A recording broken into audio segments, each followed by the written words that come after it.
Hey YouTube, Windraiser here today, coming to with another Transformers review, and this is going to be a two-parter, or a dual review. So it's going to pause halfway-ish through it, and you're going to see another figure. So the first part of this figure is it's basically going to be Starscream jet formers. So two different Starscreams in a quickish review. Yeah. Anyways.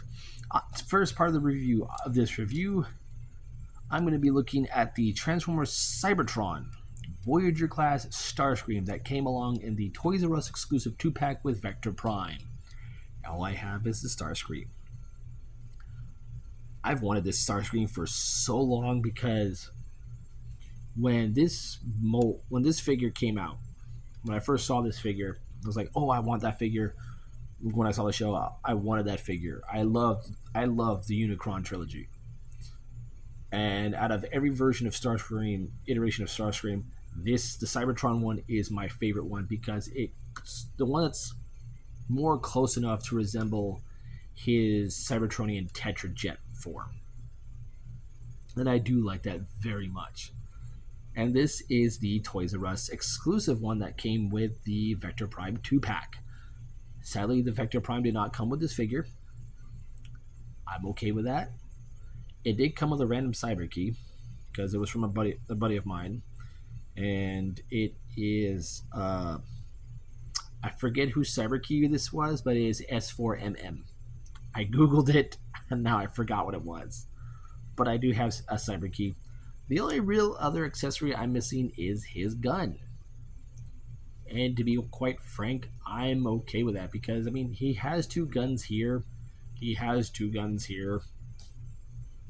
Does he really need a handheld gun? No, it's Starscream. No, he does not. Hold on. Oh, sorry, neck. But yeah. And I like how it's painted in Thrust's colors.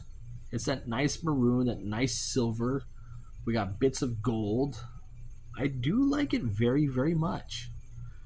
Now, the only version I know of Starscream that everybody could get was his Supreme class, which would now be called Commander class. Yeah, I had that figure, but I got it from a garage sale. The only thing that was missing on that thing was all of the wings, and I think the cyber key. Yeah, because the pieces that hold the weapons in, the sword and the gun part, those were missing, and it was just the figure. I was missing a lot of stuff with it, so I gave it to a friend whose kid might want to have it, and they are loving it to death. So he has a new home. But yeah, Starscream and Transformers Cybertron started out as a loyal follower of Megatron, and for a while, for a time in the show, the only Decepticons was him, Megatron, and Thundercracker. And the show was weird. Everybody had weird accents. Like Jetfire sounded like he was from Australia. Scattershot sounded like he was from like New Zealand or something. Thundercracker had a cowboy country accent for some reason. It was weird. And oh yeah, Red Alert sounded like he was from the UK. It was a very weird show. Everybody had accents. It was very weird. But yeah, the cyber key gimmick does work in this, but I'm going to save that for the robot mode. For side-by-side vehicle comparison, here he is next to Titan's Return Astro Train. Here he is next to the Quintesson Cruiser. Here he is next to his Energon self. And here he is next to a random Decepticon. So, let's go ahead and transform this bad boy. So, first we're going to do is come to the nose cone. Go ahead and split that open. It is made of a nice soft pliable rubber. And we're going to go ahead and unpeg it right here at the silver piece where peg clips underneath the nose cone. And I have to do it this way because I want to break the figure. There we go. Come on. There we go. All right. So you want to have them look like this while these move out the way. And when you do that, then you can bring the legs out and go ahead and extend them. And he's very ratchety. All right. So go ahead and fold the feet down. Come under here and flip out his heels. And then fold this in. So flip out the heel and fold that in. And there we go. Next, we are going to take this whole piece, this whole back section, and fold it in, snap it into place. There we have his head. Straighten out the wings, fold the arm forward, fold the arm down, and the arm should peg into place via that porthole and this peg right here. And there you go. Oh, and last but not least, take the tails, split them apart, and rotate them down. And there we have Starscream, or Thrust, whichever one you want to call him, in his robot mode. And I do like this robot mode. It's very dusty. This figure is very dusty. I'm still trying to clean him as much as I can. But I do love this figure. I do love it very much. All his joints are still intact. Very nice, very stiff, still stiff, very ratchety. Yeah, I'll give you a close-up look at him. I do like his head. His head is giving a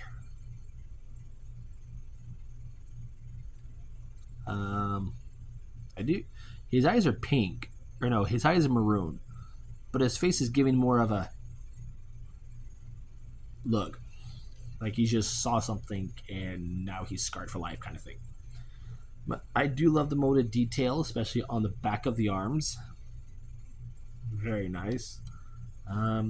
Nothing molded inside the legs except a bunch of washers and screws to keep those legs together.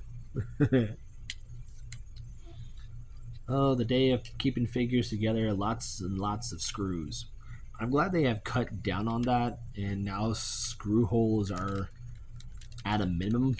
So now it's mostly a few screws and just snap the figure together. But yeah, posability on him. The head is on a swivel, although it's really hard to get in there and turn it. It can do a full 360. Arms can do a full 360, and they're on a nice ratchet. They can move in and out. No bicep swivel. There is an elbow, but here's what's funny. If you guys remember the Cybertron Hotshot was supposed to have a small elbow joint. I think Starscream kind of has him beat because bend his arm down. This is his wrist and fist. That whole piece right here, from the wrist to where the arm joint is, that little piece in between, that's his forearm.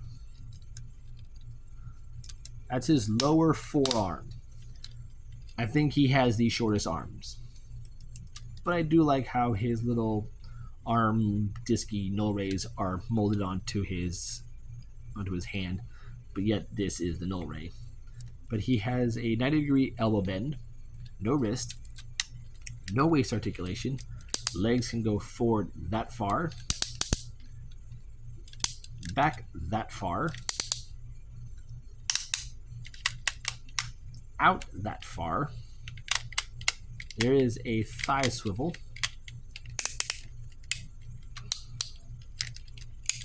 Deep knee bend. And feet can move backwards, and that's about it. So posability on him is very limited. Oh yeah, and these can move forward and backwards. These cannot snap off or pop off. They are pinned in. So if you break this, you're done. But since I have him here, let's go ahead and take that cyber key, put into this slot right here. And let's see if I can do this without getting smacked with them.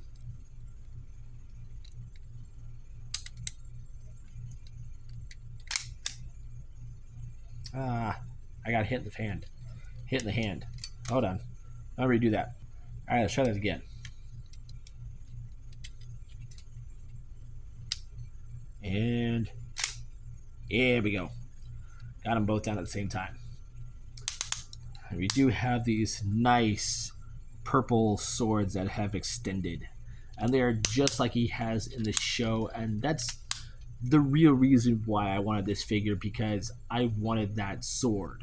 That sword that he has that comes out of his arms that he rarely used in the show. Like, he just showed him off and collided swords with Vector Prime, and that was it. He never really used them again after that.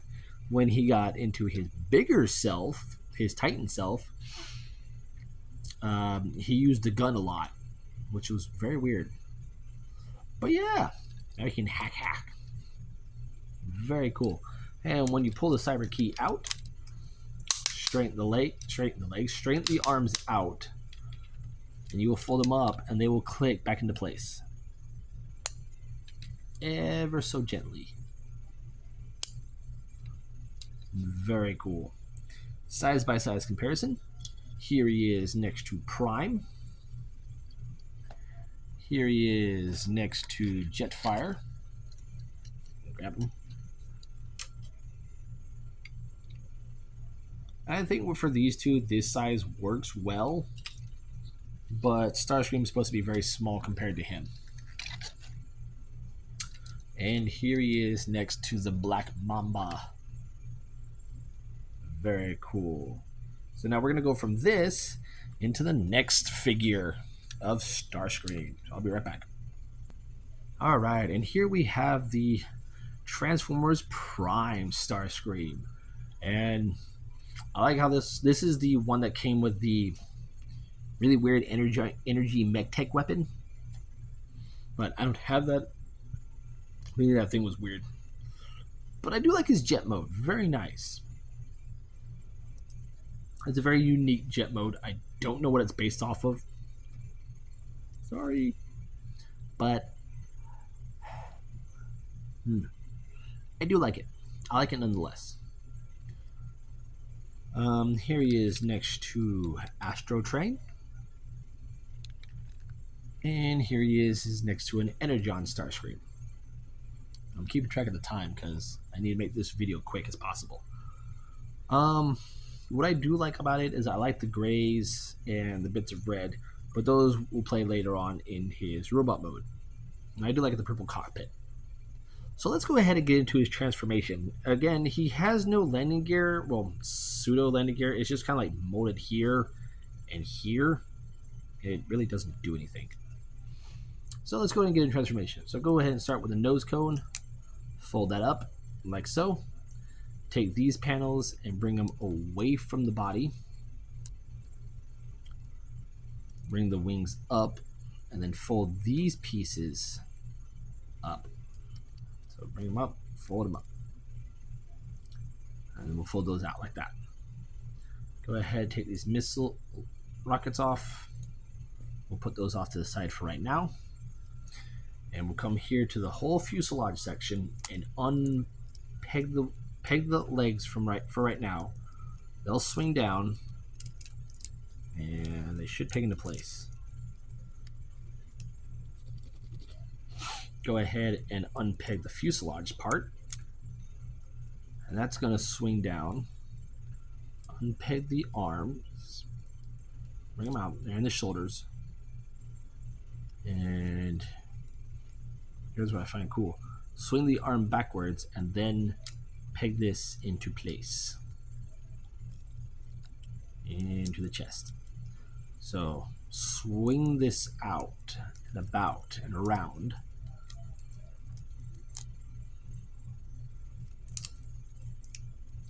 There we go.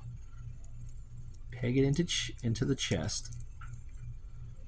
Flip up the shoulder pads and bring out the arms. Fold that in.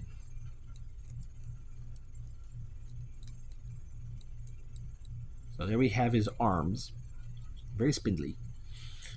Rotate him at the thigh. Bring up his knee spikes. And then apparently you can have these any way you want. I keep it like that. When I fold the foot forward, I basically just have this on his leg like that. Because the instructions from what I've seen online don't tell you where to put them, except fold them flattish. But yeah. And then bring the head forward. And there you have Starscream in his robot mode. That's a very nice, very spindly robot mode. Very scary. He was, in Transformers Prime, I did like how he looked. He was a very nice character, very cool.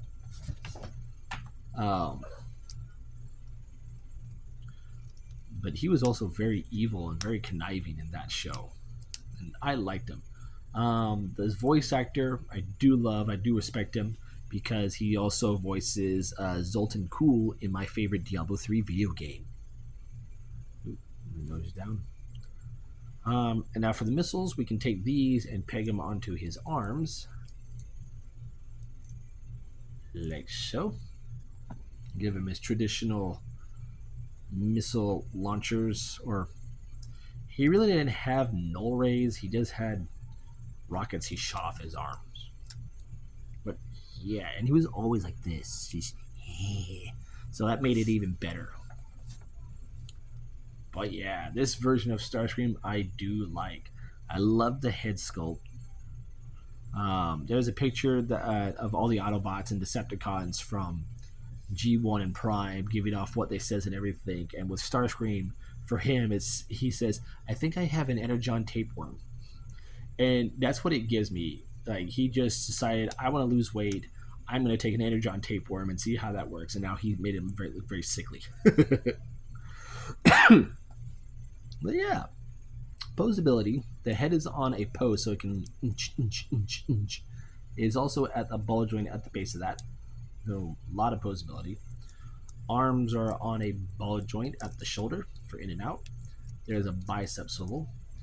Bend at the elbow over 90 degrees. Wrists are on a ball joint. No waist articulation due to how it folds up. But legs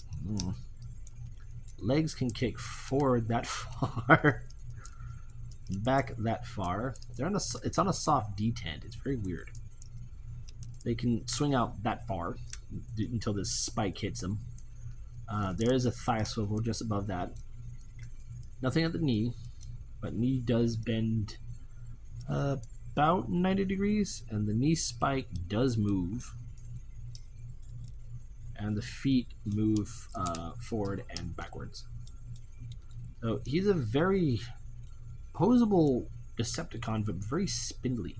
And here's where it got weird around this line.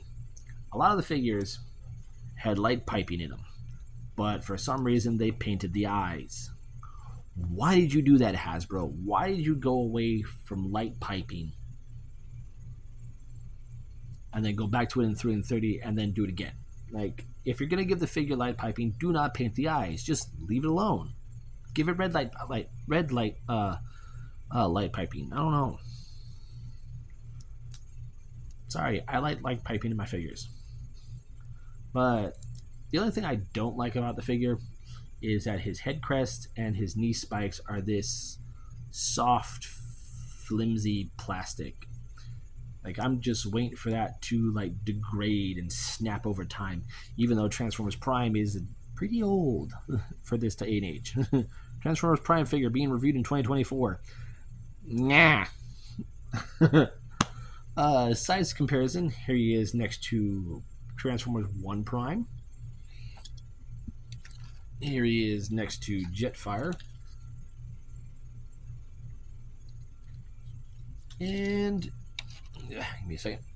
Here he is next to his Cybertron self. Still very cool. Both figures very good in their own right.